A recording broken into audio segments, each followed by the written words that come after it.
Krishna Shri Shri Shri Radha Govinda Mandir ISKCON മംഗലാപുരത്തിന്റെ short Bhagavatam ക്ലാസ്സിലേക്ക് എല്ലാവർക്കും സ്വാഗതം. ഹരേ കൃഷ്ണ. ഇടയ്ക്ക് തെറ്റായിട്ടുണ്ട്. ഞാനിത് ഇട്ടോണ്ടിരുന്നപ്പോ ചൊല്ലിയപ്പോ അങ്ങോട്ടും ഇങ്ങോട്ടും മാറിപ്പോയിട്ടുണ്ട്.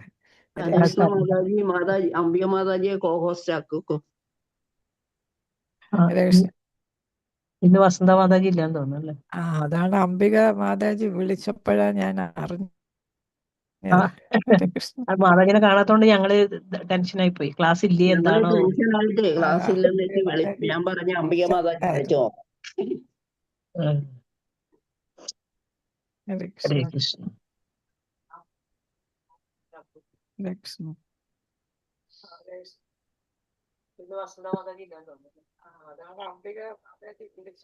അംബിക മാതാജിനെ പോസ്റ്റ് ആക്കിക്കോളൂ മാതാജി. അംബിക മാതാജിയെ പോസ്റ്റ് ആക്കോ. ഹരേ കൃഷ്ണ.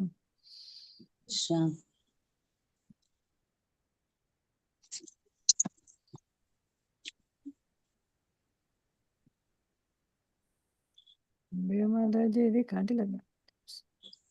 ചെയ്തിട്ടുണ്ടല്ലോ മാതാജി. ശരി. കൈ തന്നിട്ടുണ്ട് മാതാജി. ഹരേ കൃഷ്ണ മാതാജി, ഞാൻ ഹാൻഡ് റൈസ് ചെയ്തിട്ടുണ്ടേ. ഞാൻ ഇതിന്റെ മുന്നായിരുന്നു, പക്ഷെ സമയം പോയത് അറിഞ്ഞില്ല. ഹരേ കൃഷ്ണ. നേരത്തെ നോക്കിയപ്പോ സമയം ആയിട്ടില്ലായിരുന്നു. ഹരേ കൃഷ്ണ. ഓം നമോ ഭഗവതേ വാസുദേവായ.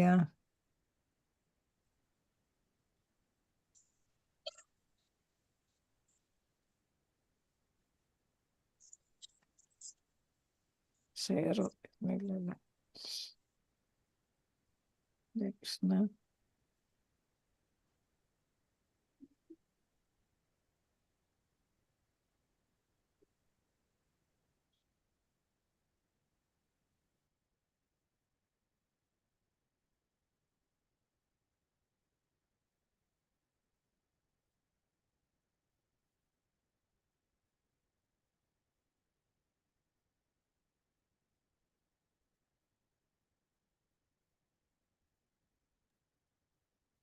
ദേവത വന്ന് മാതാജി എന്തോ പറയുന്നു.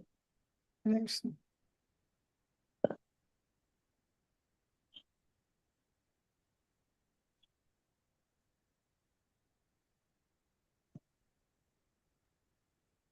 രാമ ഹരേ ഹരേ ഹരേ കൃഷ്ണ കൃഷ്ണ കൃഷ്ണ.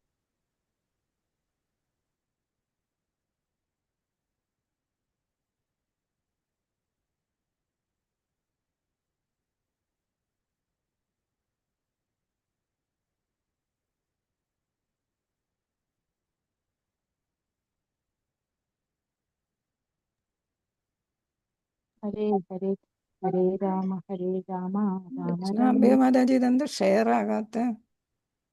ഹരേ ഹരേ കൃഷ്ണ മാതാജി, കാണുന്നുണ്ട് സ്ക്രീനില്. സ്ക്രീനിൽ കാണുന്നുണ്ടോ? കാണുന്നുണ്ട്. ശ്ലോകം 23. ആണോ? അപ്പൊ എനിക്ക് കാണുന്നില്ല. ഉണ്ട്. ഞാനിപ്പോ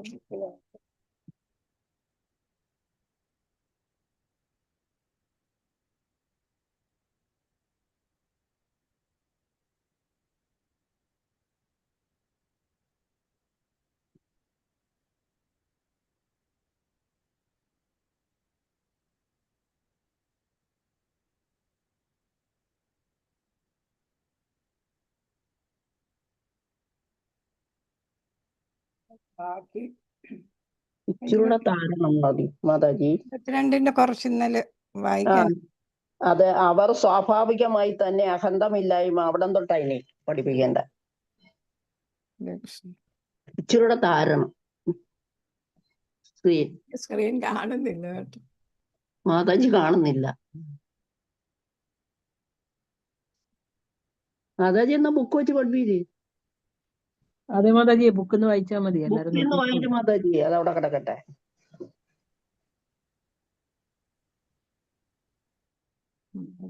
ഇപ്പൊ വന്നായിരുന്നു. ഇവിടെ ഉണ്ട്, ഞങ്ങൾക്ക് കാണാം. എനിക്കും കാണാം. ഹരേ കൃഷ്ണ. സോറി കേട്ടോ. മാതാജി ബുക്ക് നോക്കിക്കോ. ഹരേ കൃഷ്ണ. അപ്പൊ ഇവിടെ നമ്മൾ വായിച്ചുകൊണ്ടിരുന്നത്, അയാൾ ഏവരെയും ഓരോ ജീവാത്മാവിനെയും ഭഗവാനുമായി ബന്ധപ്പെടുത്തി സ്നേഹിക്കുന്നു. ഭഗവാനെ പൂർണ്ണമായി ആശ്രയിക്കുക, അതായത് പൂർണ്ണമായ ആശ്രിതാവസ്ഥയാണ് ഇത്, അഥവാ പരിപൂർണമായി അഭയം പ്രാപിക്കുകയാണ് യഥാർത്ഥ പരിത്യാഗം എന്നതുകൊണ്ട് അർത്ഥമാക്കുന്നത്. ഓരോ ജീവാത്മാവും മറ്റൊന്നിനെ അഥവാ മറ്റൊരു ജീവാത്മാവിനെ ആശ്രയിച്ചു നിൽക്കുന്നു. എന്തെന്നാൽ അവൻ ജീവാത്മാവ് സൃഷ്ടിക്കപ്പെട്ടത് അവിധത്തിലാകുന്നു. യഥാർത്ഥത്തിൽ ഏവരും പരമപുരുഷന്റെ കാരുണ്യത്തെ ആശ്രയിച്ചാണ് ഇരിക്കുന്നത്. എന്നാൽ ഭഗവാനുമായുള്ള ബന്ധം ഒരുവൻ വിസ്മരിക്കുമ്പോൾ അവൻ ഭൗതിക പ്രകൃതിയുടെ നിയമങ്ങൾക്ക് അധീനനായി തീരുന്നു. ആത്മപരിത്യാഗം എന്നത് ഭൗതിക പ്രകൃതിയുടെ നിയമങ്ങൾക്ക് വിധേയമായ ഒരുവന്റെ ആശ്രിതാവസ്ഥയെ പരിത്യജിക്കുകയും ഭഗവത് കൃപയെ പൂർണ്ണമായി ആശ്രയിക്കുകയുമാകുന്നു. ഭൗതിക വസ്തുക്കളുടെ അഥവാ ഭൗതിക വിഷയങ്ങൾക്ക് ഉപാധികൾക്ക് അധീനരായി തീരാത്ത ഭഗവത് കൃപയുള്ള പരിപൂർണ വിശ്വാസമാണ് യഥാർത്ഥ സ്വാതന്ത്ര്യം. പരമപുരുഷനായ ഭഗവാൻകിലേക്കുള്ള ഭക്തിവിധ സേവന പ്രക്രിയയായ ഭക്തിയോഗത്തിലെ പരമമായ പരിപൂർണ അവസ്ഥയാണ് ഈ പരമഹംസ അവസ്ഥ. അപ്പൊ നമ്മൾ ഇന്നലെ പരമഹംസരുടെ കാര്യമാണ് പഠിച്ചുകൊണ്ടിരുന്നത് അല്ലേ? ആരാണ് പരമഹംസ? പരമഹംസരെന്ന് അതെ, വിശേഷിപ്പിക്കുന്ന ആരാണ്? അപ്പൊ പരമഹംസ അവസ്ഥയിലെത്തിയവര് ശരിക്കും മുഴുവനായിട്ടും അല്ലെ ആത്മത്യാഗം അല്ലെങ്കിൽ പരിത്യാഗം ചെയ്തവരാണ്. മുഴുവൻ ഭൗതികതയിൽ നിന്നും ശരിക്കും മുക്തരായിട്ടുള്ളവരാണ് അവർ എന്നാണ് നമ്മൾ മനസ്സിലാക്കിയത്. അപ്പൊ അതിനെക്കുറിച്ച് ഭഗവത്ഗീതയിൽ പറയുന്നുണ്ട്. നമ്മൾ പഠിച്ചത് 12-ാമത്തെ അധ്യായത്തില് 13ഉം 14ഉം ശ്ലോകം നമ്മൾ കുറേ അധികം ഗുണങ്ങൾ ഇവർക്കുണ്ടെന്ന് നമ്മൾ പഠിച്ചിരുന്നു അല്ലെ? ഇന്നലെ പഠിച്ചായിരുന്നു. ആ ഗുണങ്ങളെ കുറിച്ച് ഭഗവാൻ പറയുന്നത് അദ്വേഷ്ട സർവഭൂതാന മൈത്ര കരുണ ഏവച ധർമ്മമോ നിരഹങ്കാര സമദുഃഖ സുഖക്ഷമേ സന്തുഷ്ട സതതം യോഗി യഥാത്മാ ദൃഢനിശ്ചയഃ മയ്യർപ്പിതമനോ ബുദ്ധിർയോ മദ്ഭക്ത സമേ പ്രിയഃ. അപ്പൊ എന്താണ്? എനിക്ക് ഏറ്റവും പ്രിയപ്പെട്ടവൻ ആരാണെന്നാണ് ഇവിടെ പറയുന്നത്. മത്സരം കൂടാതെ, മാത്സര്യം കൂടാതെ സർവ്വജീവസത്തുക്കൾക്കും സുഹൃത്തായി, ഒന്നിലും അവകാശബോധവും മിഥ്യാഹങ്കാരവും ഇല്ലാതെ സുഖദുഃഖങ്ങളിൽ സമനില കൈക്കൊണ്ട് ക്ഷമാശാലിയും സദാ സംതൃപ്തനായും നിയന്ത്രിത ആത്മാവായും മനസ്സും ബുദ്ധിയും എന്നിൽ ഉറപ്പിച്ച് ദൃഢനിശ്ചയത്തോടെ ഭക്തിയുത സേവനം അനുഷ്ഠിക്കുന്ന എൻ്റെ ഭക്തൻ എനിക്ക് ഏറ്റവും പ്രിയപ്പെട്ടവനാണ് എന്നാണ് ഭഗവാൻ ഇതിൽ പറഞ്ഞിരിക്കുന്നത്.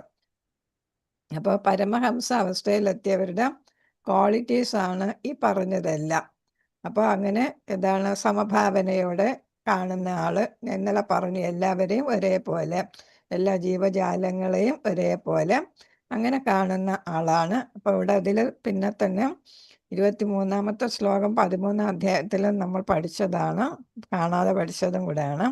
ഉപദൃഷ്ടാനുമന്ദ ച ഭർത്താ ഭോക്ത മഹേശ്വരഃ പരമാത്മേവി ചാപ്യുക്തോ പുരുഷപരഃ.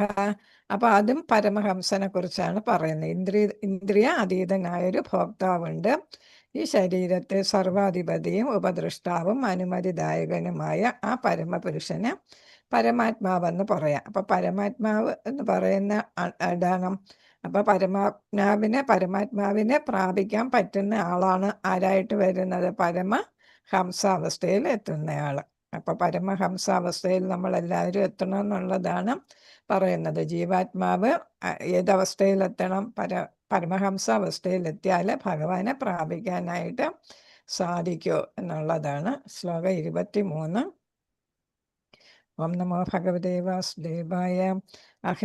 അഹം ഹി പൃഷ്ടോ അര്യമാണോ ഭവദ്ഭേരാചർഷ ആത്മാവഗമോത്രയാവാൻ നഭാ പതന്ത്യാത്മസമം പദത്രിണ തദാ സമം വിഷ്ണു ഗതിം വിവച്ഛിതഃ. അഹം ഹി പൃഷ്ടോ അര്യമാണോ ഭവദ്ഭേർ ആചക്ഷ ആത്മാവഗമോത്രയാവാൻ നഭ പതന്ത്യാത്മസമം പദത്രിണം തദാ സമം വിഷ്ണുഗതിം വിവച്ഛിതഃ. അല്ലെങ്കിൽ ഒരാൾ വായിച്ചോളൂ. ഹരേ കൃഷ്ണ. ഓ നമോ ഭഗവതേ വാസുദേവായ. അഹം ഹി പൃഷ്ടോ അര്യമണോ ഭവദ്ഭി രാജക്ഷണ ആത്മഭഗവോ അത്ര യാവാൻ നഭ പതന്ത്യാത്മസമം പത്രത്തിണ തഥാ സമം വിഷ്ണുഗതിം വിഭജിത. ഇവിടെ രായല്ല മാതാജി, ആയാണ്. ഭവതി ആചക്ഷേ. ആ ആജഷ ഒരുമിച്ച് ആത്മവതാം വായിക്കുകയാണെങ്കിൽ ഭവദ്ഭിരാജക്ഷ എന്ന് വായിക്കാം. ആ നമ്മൾ നിർത്തി വായിക്കുകയാണെങ്കിൽ ആചക്ഷ. ഹരേ കൃഷ്ണ. ആജഷ. ഹരേ കൃഷ്ണ. ഹരേ കൃഷ്ണ ദാന മാതാജി. പദാർത്ഥം ശ്രീല പ്രഭുപാദർക്ക് ജയ. അഹം ഞാൻ എൻ്റെ വിനീതാത്മാവ് ഹി നിശ്ചയമായും പൃഷ്ടാങ്ങയാൽ ആരായപ്പെട്ടു. അരിയമാണ് സൂര്യനെ പോലെ ശക്തിമത്തായ ഭവദ്ഭി താങ്കളാൽ ആജക്ഷയെ വിശദമാക്കിയാലും ആത്മാവഗമ എൻ്റെ അറിവിനെ അഥവാ ജ്ഞാനത്തെ സംബന്ധിച്ചിടത്തോളം അത്ര ഇതിൽ യാവാൻ അതിവിദൂരമായ നഭ ആകാശം പതന്തി പറക്കുക ആത്മസമം അതിന് കഴിയുന്നത്ര പദതൃണ പക്ഷികൾ തഥാ അപ്രകാരം സമം അതുപോലെ വിഷ്ണുഗതിയും വിഷ്ണുവിനെ കുറിച്ചുള്ള അറിവ് വിഭജിത ജ്ഞാനിയാണെങ്കിൽ പോലും. വിവർത്തനം ഭാവാർത്ഥം ശ്രീല പ്രഭുപാദർക്ക് ജയ. ആദിത്യനെ പോലെ അധികാര നിർമ്മലരായ അല്ലയോ ഋഷി ശ്രേഷ്ഠരെ, എൻ്റെ അറിവിനനുസരിച്ച് വിഷ്ണുവിൻ്റെ അതീന്ദ്രിയ ലീലയെക്കുറിച്ച് വിശദീകരിക്കാൻ ഞാൻ പരിശ്രമിക്കുക. ഇത് ആരോട് പറയുന്നു? സൂത ഗോസ്വാമി ആരോട് പറയുന്നു? നൈമിഷാരണ്യത്തിലെ ഋഷിമാരോടല്ലേ? സൂത ഗോസ്വാമി തന്നെ കുറിച്ച് തന്നെ പറഞ്ഞു കഴിഞ്ഞു അല്ലേ? ഞാൻ മിശ്ര കുലത്തിൽ ജനിച്ചു എന്നൊക്കെ പറഞ്ഞ് പിന്നീട് പരമഹംസ അവസ്ഥയിലെത്തുന്ന ആരാണ്? അപ്പൊ ഇവിടെ എന്താണ്?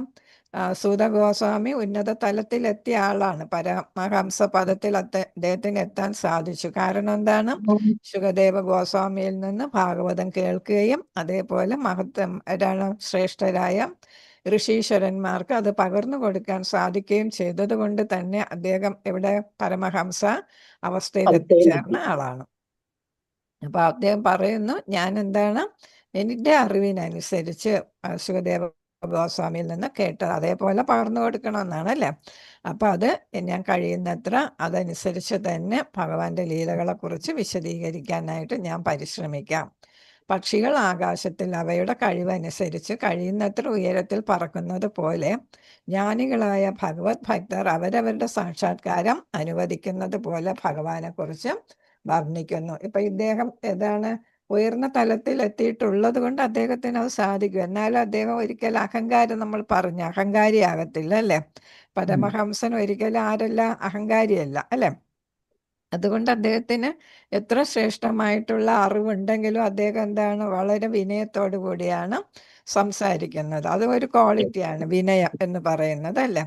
അത് ഏറ്റവും പ്രധാനപ്പെട്ട ഒരു ക്വാളിറ്റിയാണ്. അപ്പോൾ ഇത്രയും ഭാഗ്യം സിദ്ധിച്ചിട്ട് പോലും അദ്ദേഹം പറയുന്ന എന്താണ്? എൻ്റെ കഴിവനുസരിച്ച് ഭഗവാൻ അനുവദിക്കുന്ന അനുസരിച്ച് ഏതാണ് ഞാൻ വർണ്ണിക്കാം. ഏതുപോലെ ആകാശത്തിൽ പക്ഷികൾ എത്രത്തോളം ഉയർന്നവർക്ക് അവരുടെ കഴിവനുസരിച്ച് അവർ ഉയർന്നു പറക്കുന്നു, അതേപോലെ ഭഗവത് ഭക്തൻ എന്താണ്? അവർക്ക് കിട്ടിയ സാക്ഷാത്കാരം അനുസരിച്ച് ഭഗവാനെ കുറിച്ച് വർണ്ണിക്കുന്നു. എത്രത്തോളം അവർക്ക് ആത്മസാക്ഷാത്കാരം നേടാൻ സാധിച്ചുവോ അതിനനുസരിച്ച് അവർ എന്ത് ചെയ്യുന്നു? ഭഗവാന്റെ ലീലകൾ പകർന്നു കൊടുക്കുന്നു. ഭാവാർത്ഥം ശ്രീല പ്രഭുപാദർക്ക് ജയം. പരിപൂർണവും നിരപേക്ഷവുമായ പരമസത്യം അനന്തമാകുന്നു. അപ്പൊ ഇവിടെ അബ്സല്യൂട്ട് ട്രൂത്ത് ആണ് നിരപേക്ഷ സത്യം എന്ന് പറയുന്നത് അല്ലേ? അത് അളക്കാൻ പറ്റാത്തതാണ്. ഭഗവാന്റെ കാര്യങ്ങൾ എന്താണ്? അളക്കാൻ പറ്റാത്തതാണ്, അമേയവും ആകുന്നു. അതിർത്തി പറയാനായിട്ട് പറ്റത്തില്ല. ഒരു ജീവാത്മാവിനും അവന്റെ നിയന്ത്രിതമായ ഗ്രഹണശക്തിയാൽ അനന്തനും അമേയനുമായ പരമസത്യത്തെ മനസ്സിലാക്കാൻ കഴിയില്ല. നമ്മൾ പറഞ്ഞു നമുക്ക് 100% കഴിവ് കിട്ടത്തില്ല അല്ലേ? നമുക്ക് ശക്തി എത്ര കിട്ടുമോ? 78% വരെ നമുക്ക് കിട്ടുള്ളൂ എന്ന് നമ്മൾ പറഞ്ഞു.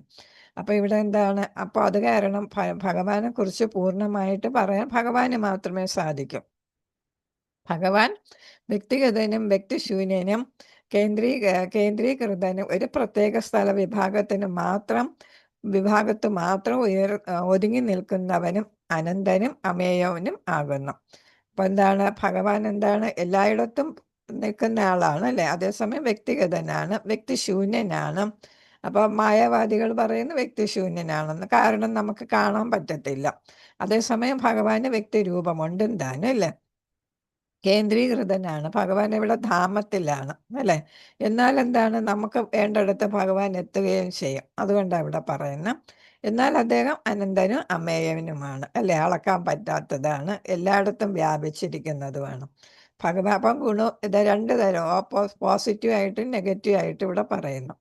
ഭഗവാൻ അദ്ദേഹത്തിൻ്റെ വ്യക്തിശൂന്യ ഭാവത്തിൽ അഥവാ നിർവ്യക്തിക ഭാവത്തിൽ സർവ്വവ്യാപിയായ ബ്രഹ്മമായും അദ്ദേഹത്തിൻ്റെ സ്ഥാനിക ഭാവത്തിൽ ലോക്കലൈസ്ഡ് അല്ല പ്രത്യേക സ്ഥലത്ത് മാത്രം ഒതുങ്ങി നിൽക്കുമ്പോൾ പരമാത്മാവായി ഏവരുടെ ഹൃദയത്തിലും കുടികൊള്ളുന്നു. അപ്പോൾ രണ്ട് തരത്തിലുള്ള ഭഗവാന്റെ അവസ്ഥയെക്കുറിച്ച് ഇവിടെ പറയുന്നു. ബ്രഹ്മൻ അവസ്ഥയാകുമ്പോൾ എന്താണ്? നിർവ്യക്തിക ഭാവമാണ്, പ്രകാശമായിട്ട് എല്ലായിടത്തും പരക്കുന്നു. അതേസമയം ഏതാണ്? ഒരിടത്ത് ഒതുങ്ങി നിൽക്കുമ്പോൾ ഓരോരുത്തരുടെ ഹൃദയത്തിലും പരമാത്മാവായിട്ടും. മാത്രവുമല്ല പരമമായ വ്യക്തിഗത ഭാവത്തിൽ അദ്ദേഹം തൻ്റെ പരിശുദ്ധ ഭക്തരും സൗഭാഗ്യശാലികളുമായ സഹചരന്മാരുടെ അതീന്ദ്രിയ പ്രേമയുത സേവനത്തിന് അതിൻ്റെ പൊരുളുമാകുന്നു അഥവാ അഭീഷ്ടവുമാകുന്നു. അപ്പം നമുക്ക് ഭക്തിയുത സേവനം ചെയ്യാനായിട്ട് ആരെങ്കിലും ആഗ്രഹിക്കുകയാണെങ്കിൽ അദ്ദേഹം പരമഭക്തനായാലും അല്ലെങ്കിലും എന്താണ് പരമഭക്തനാകാനുള്ള പാതയിലോട്ട് ഗമിക്കുന്ന ആളാണെങ്കിലും എന്ത് ചെയ്യുന്നു? ഭഗവാൻ അതിൻ്റെ ഏതാണ് പൊരുളാകുന്നു എന്ന് വെച്ചാൽ നമുക്ക് ഭക്തിയുത സേവനം ചെയ്യാനുള്ള ഒരു മാധ്യമമാകുന്നു അഥവാ നമ്മുടെ അഭീഷ്ടവുമാകുന്നു. നമുക്ക് നമ്മുടെ ആഗ്രഹം സാധിച്ചു തരുന്ന ആളുമാകുന്നു. വ്യത്യസ്ത ഭാവത്തിലുള്ള ഭഗവാന്റെ ലീലകളെ പണ്ഡിതരായ മഹാഭക്തന്മാർക്ക് പോലും ഭാഗികമായി മാത്രമേ ഗണിക്കാൻ കഴിഞ്ഞിട്ടുള്ളൂ. അപ്പം ആരാണ്? മഹാഭക്തർക്ക് പോലും ഭഗവാനെ പൂർണ്ണമായിട്ട് മനസ്സിലാക്കാനായിട്ട് സാധിച്ചിട്ടില്ല. ആകയാൽ ശ്രീ സുത ഗോസ്വാമി അദ്ദേഹം സാക്ഷാത്കരിച്ച വിധത്തിൽ ഭഗവത് ലീലകളെക്കുറിച്ച് വർണ്ണിക്കുവാൻ ആ മഹനീയ സ്ഥാനം യഥോചിതമായി സ്വീകരിച്ചു. അപ്പോൾ അദ്ദേഹം ഇപ്പം വ്യാസപീഠത്തിൽ ഇരിക്കുകയാണ് അല്ലേ? അപ്പം വ്യാസപീഠത്തിൽ ഇരിക്കുന്നത് ആരുടെ പ്രതിനിധിയായിട്ടാണ്? ഭഗവാന്റെ പ്രതിനിധിയായിട്ടാണ് അല്ലേ? ഗുരുസ്ഥാനത്തിരിക്കുകയാണ്. അപ്പോൾ ഭഗവാന്റെ പ്രതിനിധിയായിട്ട് വ്യാസപീഠത്തിൽ ഇരിക്കുന്ന ആള് അദ്ദേഹം എന്താണ്? അദ്ദേഹം സാക്ഷാത്കരിച്ച രീതിയിൽ എന്ന് വെച്ചാൽ അദ്ദേഹത്തിൻ്റെ ഭക്തിയുത സേവനം കൊണ്ട് അല്ലെങ്കിൽ ആത്മനിയന്ത്രണം കൊണ്ട് ഒക്കെ ആത്മസാക്ഷാത്കാരം കൊണ്ട് അദ്ദേഹത്തിന് എത്രത്തോളം സാധിച്ചുവോ ഭഗവാനെ മനസ്സിലാക്കാൻ അത് പകർന്നു നൽകാനായിട്ട് അദ്ദേഹം എന്ത് ചെയ്യുന്നു? ആ സ്ഥാനം അലങ്കരിക്കുകയാണ്. വാസ്തവത്തിൽ ഭഗവാന് മാത്രമേ അദ്ദേഹത്തെക്കുറിച്ച് പൂർണ്ണമായും വിശദീകരിക്കാൻ കഴിയുള്ളൂ. നമ്മൾ നേരത്തെ പറഞ്ഞതാണ്. ഭഗവാൻ അനുവദിച്ച് നൽകിയിരിക്കുന്ന വർണ്ണനാ ശക്തിക്കനുസൃതമായി ഭഗവാനെക്കുറിച്ച് വർണ്ണിക്കുവാൻ ഭഗവാന്റെ ജ്ഞാനിയായ ഭക്തനും കഴിയുന്നു. അപ്പോൾ ഭഗവാന്റെ കാരുണ്യം ഉണ്ടെങ്കിൽ അല്ലേ, അഹൈതുകമായ ഭക്തിയിൽ നിൽക്കുന്ന ഒരു ഭക്തനെ ഭഗവാൻ തന്നെ അഹൈതുകമായി എന്ത് ചെയ്യുന്നു? അനുഗ്രഹിക്കുന്നു അല്ലേ, കാരുണ്യം ചൊരിയുന്നു. അപ്പം ആ കാരുണ്യം കൊണ്ട് ആ ഭക്തന് ഭഗവാൻ നൽകിയിട്ടുള്ള കാരുണ്യം കൊണ്ട് ശക്തി കൊണ്ട് അദ്ദേഹത്തിന് എത്രത്തോളം വർണ്ണിക്കാമോ അത്രത്തോളം അദ്ദേഹം വർണ്ണിക്കും. അതാണ് ഭഗവാന്റെ ജ്ഞാനിയായ ഭക്തന് എല്ലാ അനുഗ്രഹവും ആര് നൽകും? ഭഗവാൻ നൽകും എന്നാണ്. ഹരേ കൃഷ്ണ. ഓം നമോ ഭഗവതേ വാസുദേവായ. ശ്ലോകം 24 മുതൽ 26, 24, 25. ഏകദാ ധനുരുദ്യമ്യ വിചരൻ മൃഗയാം വനെ മൃഗാനനുഗത ശ്രാന്ത ശുദ്ധിത തൃഷിതോ ഭൃശം ജലാശയം അജക്ഷാണ പ്രവിവേശാതമാശ്രമം ദദർശാമുനിമാസീനം ശാന്തം മീലിതലോചനം. ഏകദാ ധനുരുദ്യമ്യ വിചരൻ മൃഗയാം വനെ മൃഗാനനുഗത ശ്രാന്ത ശുദ്ധിത തൃഷ്ടിതോ ഭൃശം ജലാശയം അജക്ഷാണ പ്രവിവേശാതമാശ്രമം ദദർശാമുനിമാസീനം ശാന്തം മീലിതലോചനം. കൃഷ്ണ ആരെങ്കിലും വായിച്ചോളൂ. വായിച്ചോളൂ. ഓം നമോ ഭഗവതേ വാസുദേവായ. ശ്ലോകം 24-25. ഏകദാ ധനുരുദ്യമ്യ വിചരൻ മൃഗയാം വനെ മൃഗാനനുഗത ശ്രാന്ത ക്ഷുദിത തൃഷിതോ ഭൃശം ജലാശയമജക്ഷാണ പ്രവിവേശതമാശ്രമം ദർശമുനിമാസീനം ശാന്തലോചനം. കൃഷ്ണ. പദാനുപദാർത്ഥം ശീലപ്രഭുപാദർക്ക് ജി ഏകത ഒരിക്കൽ ധനുസ്സും ശരങ്ങളും ഉദ്യമ്യ എടുത്തുകൊണ്ട് ഏന്തിക്കൊണ്ട് വിജരൻ പിന്തുടർന്ന് മൃഗയാ വിനോദം വനത്തിൽ മൃഗാൻ കലമാനുകളെ അനുഗത പിന്തുടരുന്ന നേരം ശ്രാന്ത ക്ഷീണം തോന്നിയിട്ട് ക്ഷുധിത വിശപ്പ് തൃഷിത ദാഹമുള്ള ഭൃശം അതികഠിനമായ ജലാശയം അജക്ഷാണ അന്വേഷിക്കുന്ന വേളയിൽ പ്രവിവേശ അകത്തേക്ക് പ്രവേശിച്ചു. ആ വിസ്തൃതമായ ആശ്രമം ശമീക മുനിയുടെ ആശ്രമത്തിൽ ദദർശ കണ്ടു. മുനി ആസീനം ഉപവിഷ്ടനായിരിക്കുന്ന ശാന്തനായി മീലിത ലോചന നയനങ്ങളടച്ച് ഇരിക്കുകയായിരുന്നു അല്ലെ. അപ്പൊ ഇവിടെ എന്താണ്, പരീക്ഷത്തിന് ശാപം കിട്ടാനിടയായ കാര്യമാണ് ഇവിടെ പറയുന്നത് അല്ലെ. അപ്പൊ പരീക്ഷിത്ത് മഹാരാജാവ് എന്താണ് രാജാക്കന്മാരെല്ലാം ഏതാണ് മൃഗങ്ങളെ വേട്ടയാടുന്നത് അവരുടെ ഒരു വിനോദമാണ്. അതെന്തിനു വേണ്ടിയിട്ടാണ്? വെറുതെ ഉള്ള വിനോദമാണ് അല്ല. പിന്നെ ഏതാണ്, അവർ രാജാക്കന്മാരാണ്, യുദ്ധം ചെയ്യേണ്ടവരാണ് അല്ലേ. അപ്പൊ യുദ്ധം ചെയ്യുമ്പോൾ വേണ്ടിടത്ത് തന്നെ അമ്പൊക്കെ അയക്കാനായിട്ട് അവർക്ക് സാധിക്കണം. അതിനുള്ള പ്രാക്ടീസാണ്. എല്ലാ മൃഗങ്ങളെ അവർ വേട്ടയാടില്ല. പിന്നെ ഏതാണ് ഈ വിനോദത്തിൽ അവർ ചെയ്യുന്നത് ആവശ്യമില്ലാത്ത മൃഗങ്ങളെയാണ് അവർ വേട്ടയാടുന്നത്. അപ്പൊ വംശം നിലനിർത്തണം എന്നുള്ള മൃഗങ്ങളെ ഒന്നും അവർ വേട്ടയാടത്തില്ല. അപ്പൊ അതിന് ചില മൃഗങ്ങളുണ്ട് വേർതിരിച്ച് പറഞ്ഞിട്ടുണ്ട്. ആ മൃഗങ്ങളെയാണ് വേട്ടയാടുന്നത്. അത് അവരുടെ ഏതാണ് ഒരു ഗെയിമായിട്ടും പറയുന്നുണ്ട്. പക്ഷെ അത് എന്തിനാ, അവർക്ക് പ്രാക്ടീസ് കിട്ടാനാണ്, യുദ്ധ പ്രാക്ടീസ്. മനുഷ്യനൊക്കെ ഒന്ന് പ്രാക്ടീസ് ചെയ്യാൻ പറ്റത്തില്ലല്ലോ. അതുകൊണ്ട് വേണ്ടാത്ത മൃഗങ്ങളെ അവർ കൊന്ന് അമ്പയച്ച് കൊന്ന് പ്രാക്ടീസ് ചെയ്യുന്നു. അങ്ങനെ ചെയ്ത സമയത്ത് എന്ത് ചെയ്തു, അദ്ദേഹത്തിന് ക്ഷീണവും വിശപ്പും ദാഹവും ഒക്കെ തോന്നി. അങ്ങനെ ജലാശയം അന്വേഷിച്ച് നടക്കുന്ന സമയത്താണ് അദ്ദേഹം എവിടെ എത്തിപ്പെട്ടത്? ശമീക മുനിയുടെ ആശ്രമത്തിൽ എത്തപ്പെട്ടതും. ശമീക മുനി എന്ത് ചെയ്യുന്നു? അദ്ദേഹം അവിടെ ധ്യാനത്തിലിരിക്കുകയായിരുന്നു. പക്ഷെ എന്തുകൊണ്ടോ ഇത് കലികാലമല്ലേ, കലിയുഗമായതുകൊണ്ട് തന്നെ ഇദ്ദേഹത്തിന് എത്ര വിശപ്പും ദാഹവും ഒക്കെ അടക്കാൻ പറ്റുന്ന ആളാണ് ഈ രാജാവ് അല്ലേ, ചക്രവർത്തി. അപ്പൊ യുദ്ധത്തിലൊക്കെ എന്താണ് എത്ര നേരം വേണമെങ്കിലും വിശപ്പ് താങ്ങി നിൽക്കണ്ടേ. പക്ഷെ അന്ന് അദ്ദേഹത്തിന് എന്താണ് ഈ കൽദോഷം കൊണ്ട് തന്നെ അദ്ദേഹത്തിന് എന്ത് തോന്നി? വിശപ്പും ദാഹവും ഒക്കെ തോന്നുകയും അതേപോലെ ഏറ്റവും ശ്രേഷ്ഠനായിട്ടുള്ള ജനഹിതം അനുസരിച്ച് ഭരണം നടത്തുന്ന അദ്ദേഹത്തിന് അന്നെന്ത് തോന്നി? ക്രോധം തോന്നാനും ഇടയായി അല്ലേ. സാധാരണ അദ്ദേഹത്തിന് ക്രോധം തോന്നുന്നതല്ല, അതേപോലെ വേണ്ടാത്ത ചിന്ത വരുന്നതുമല്ല. പക്ഷെ അന്നെല്ലാം കൂടെ ഒരുമിച്ച് അദ്ദേഹത്തിന് വന്നുപെട്ടു എന്നാണ് പറയുന്നത്. അപ്പൊ ആചാര്യന്മാര് പറയുന്നത് അതുമെല്ലാം ഭഗവാന്റെ പദ്ധതിയായിരുന്നു എന്നാണ്. ഇങ്ങനെ തോന്നിക്കുകയും ദേഷ്യം തോന്നാനും വിശപ്പ് തോന്നാനും ഒക്കെ ഭഗവാൻ ഇടയാക്കി. കാരണം എന്താണ്, അദ്ദേഹത്തിന് എന്ത് കൊടുക്കണം? മുക്തി കൊടുക്കേണ്ട സമയമായി. അപ്പൊ അതിനൊരു കാരണമായിട്ട് ഏത് മാറി? വിശപ്പും ദാഹവും ശമീക മുനിയുടെ ആശ്രമവും അദ്ദേഹം ധ്യാനനിരതനായിട്ടിരിക്കുന്നതും. അപ്പൊ കണ്ണടച്ച് ഭഗവാനെ തന്നെ പ്രാർത്ഥിച്ചുകൊണ്ടിരിക്കുന്ന ആളാണ് അല്ലേ. അപ്പൊ ആ ആളിനെ തന്നെയാണ് ഇദ്ദേഹം ഇത് ചെയ്തത്, വേണ്ടാത്ത പ്രവർത്തി ചെയ്തത് അല്ലേ, ചത്ത പാമ്പിനെ എടുത്തിട്ടത്. അപ്പൊ അതെല്ലാം എന്തായിട്ട് വരുന്നു? ഭഗവാന്റെ പദ്ധതി അനുസരിച്ച് നടന്ന കാര്യങ്ങളായിട്ടാണ് എല്ലാവരും വ്യാഖ്യാനിക്കുന്നത്. ഹരേ കൃഷ്ണ. വിവർത്തനം. ഒരിക്കൽ പരീക്ഷിത്ത് മഹാരാജാവ് വനത്തിൽ മൃഗയ വിനോദത്തിൽ നായാട്ടിൽ ഏർപ്പെട്ടിരിക്കെ കലമാനുകളെ പിന്തുടർന്ന് അത്യന്തം പരിക്ഷീണനായി തീരുകയും അതികഠിനമായ വിശപ്പും ദാഹവും കൊണ്ട് വലഞ്ഞ അദ്ദേഹം ജലാശയം അന്വേഷിച്ച് നടക്കവേ വിശ്രുതനായ ശമീക ഋഷിയുടെ ആശ്രമത്തിൽ പ്രവേശിക്കുകയും ചെയ്തു. ശാന്തനായി നേത്രങ്ങൾ അടച്ച് ധ്യാനനിരതനായിരുന്ന ശമീക ഋഷിയെ അദ്ദേഹം ദർശിച്ചു. ഭാവാർത്ഥം. ശ്രീല പ്രഭുപാദർ കി ജയ.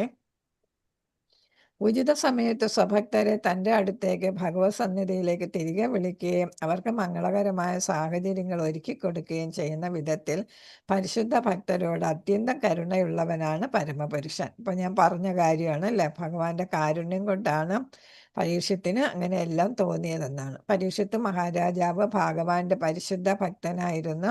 അപ്പൊ എന്താണ്, ഗർഭപാത്രത്തിൽ വച്ച് തന്നെ പ്രൊട്ടക്ട് ചെയ്യപ്പെട്ട ആളാണ് അല്ലേ ഭഗവാനാൽ. ആകയാൽ അത്യന്തം പരിശീലനായി തീരാനും അതികഠിനമായ വിശപ്പും ദാഹവും അനുഭവപ്പെടാൻ തക്കവിധം ഏതൊരു കാരണവും അദ്ദേഹത്തിന് ഇല്ലായിരുന്നു. എന്തെന്നാൽ ഒരു ഭഗവത് ഭക്തൻ ഒരിക്കലും അത്തരം ശാരീരിക ആവശ്യകതകളാൽ ആകുലപ്പെടുകയില്ല. അപ്പം എന്താണ്, ഭൗതികതയിൽ നിൽക്കുന്ന ആളല്ല ഭഗവത് ഭക്തനല്ലേ. അപ്പൊ അദ്ദേഹം ആത്മീയ തലത്തിലെത്തിയ ആളാണ്. ഒന്നാമത് പരീക്ഷിച്ച് ജനിക്കുന്നതിന് മുമ്പ് തന്നെ ഭക്തനായിട്ട് മാറിയ ആളാണ് അല്ലേ. അപ്പൊ അദ്ദേഹത്തിന് വിശപ്പും ദാഹവും ഒക്കെ അടക്കാൻ പറ്റുന്നതാണ്. പക്ഷെ ഇപ്പോഴങ്ങനെയോ തോന്നി.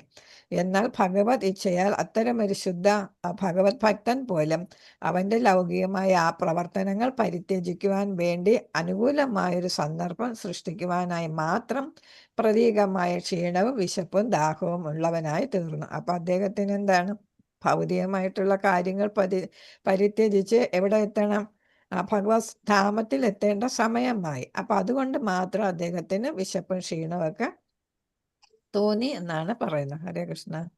അത് 8 മണിയായേ. അപ്പൊ നിങ്ങൾക്ക് ക്ലാസ് ഉണ്ടോ? ആ ഞങ്ങൾ അവർക്കുണ്ടെന്ന് തോന്നുന്നു, കുറച്ചു പേർക്കുണ്ട്. ആണോ? എങ്കിൽ നിർത്താം. ഹരേ കൃഷ്ണ. പഞ്ചകൽപത രൂപശ്ച കൃപാ സിന്ധുഭേവ ച പതിതാനം പാവനേഭ്യോ വൈഷ്ണവേഭ്യോ നമോ നമഃ. അനന്ത